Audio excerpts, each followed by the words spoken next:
This is a mini lesson analysis on Marth versus Sheik. Okay, so against somebody like Spark, who is going to hold down a lot, you gotta be very careful about how you perform your jumps because he is going to CC. And when you know 100% for sure that your opponent's going to CC, you got to do two different things. It's either you choose a better option, like, late dare, empty land grab, empty land down tilt. You gotta be a much more layered with your anti CC game. In addition to mixing up between fast fall fair and no fast fall fair, you gotta mix up things like empty land down tilt, empty land grab, late nair, late dare at higher percents.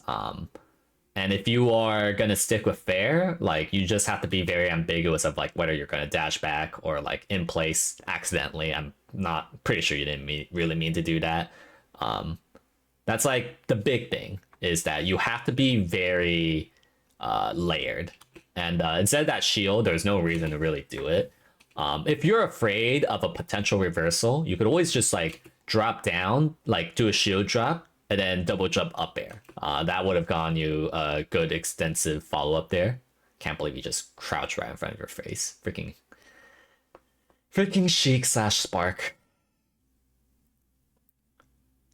I don't love this tech chasing. I feel like you should have up thrown there. I feel like in general, like juggle states are a bigger advantage than tech chasing. Because unless the tech chase can kill with a down smash, juggles always has that potential to, rack a lot of percent, potentially kill. And this is just like, you're just only grabbing. Like, what are you really getting off of this, really?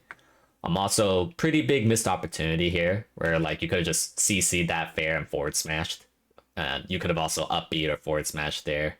So like kind of a lot of missed opportunities as well with your general like efficiency. I feel like you're making more reads than really you have to.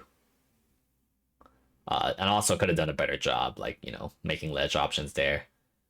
Then you could yourself, no.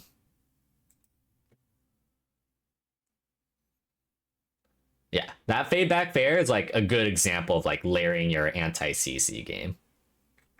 Um, and it's stuff like this where, especially with falling fair, like this is something that I need to improve upon myself. Uh, it's very scary. It feels really scary to do this, but you just have to. Like every time that you're about to land and you see that your opponent's moving, you cannot land with fair. Like you always have to either land with dare if you feel like you need to land with a hitbox, or you do something like a wave land back or an empty land down tilt. This should never really be the option that you do. Just like, it's like a big thing to do against Spark in particular, because he's always going to crouch and scraps. That's just what he does. He thinks he's so cool doing that double poof. Good. Although not good. You needed to space that time and space that better.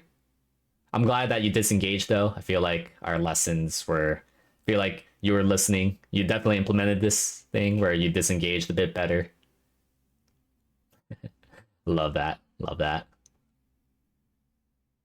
Feel like you could be doing a better job in invincibility though. I feel like you are a little bit too close to the sun there, but at least you didn't get hit there. And also like try to go for edge guard follow-ups where you at least threaten. And this is like a good example of like where because he dipped extra low and he chose to go for this forward smash, like this does cover some options, but chances are Spark's not gonna do that, you know? Um he's not the type to like, and also consider that if you get double jump fair at 13, you could CC forward smash that on reaction as well. So it's actually better to wait out something like this where you can threaten other options that's more stally. Because this, at the end of the day, didn't really accomplish very much. Even though this does technically cover some options, I didn't think it was very good. Also, you should have up tilted rather than at fair, or at least shore up instant up air. Should have light shielded there for sure.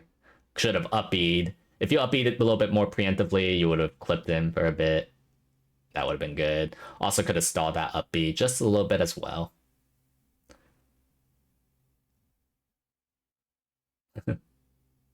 And yeah, like this is what I mean that like tech chasing as your go-to against Sheik, it's just not really the play. Uh, and whereas like when Sheik's more in the air, it's like, not wild, like, it's not a guaranteed thing. You have more potential of juggles compared to tech chasing.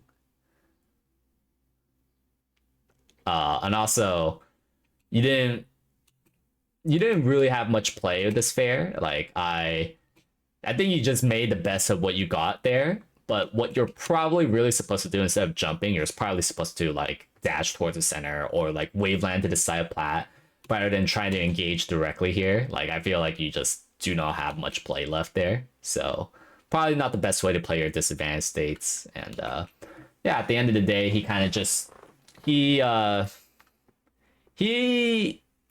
abused certain positions, but more what I think is more accurate to say is that there was a lot of inefficiency with how you chose your general options.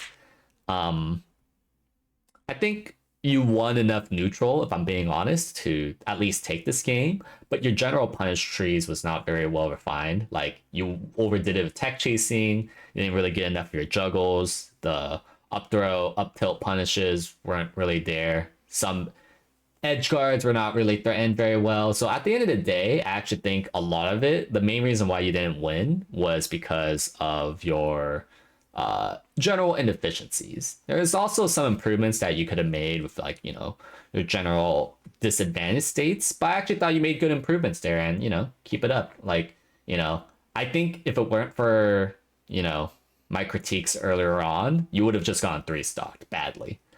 Maybe 4-stocked. But, I see this game, I do see some promise, so keep it up.